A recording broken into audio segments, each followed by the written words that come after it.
Well, I think that to the startup community, they've always looked towards the next generation solutions.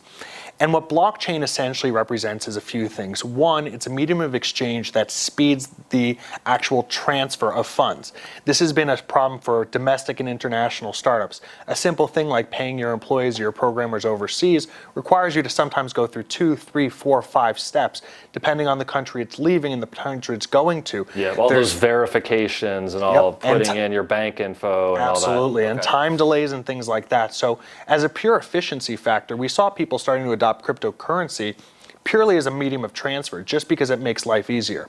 We've then seen the big wave with people starting to use blockchain solutions, because blockchain itself offers a number of attractive things to companies because it can eliminate a lot of the last mile situations. It can also bring a lot of certainty to the programs itself that are being written on the blockchain.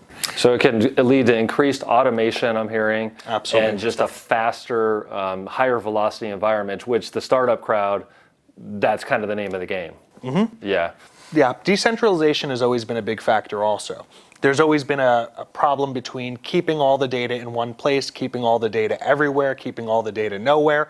So these decisions have always sort of plagued the startup community. Blockchain in many ways is the best of both worlds for them because it allows them to keep the data everywhere at the same time, consistently updated with validation in a very distributed network at high speed.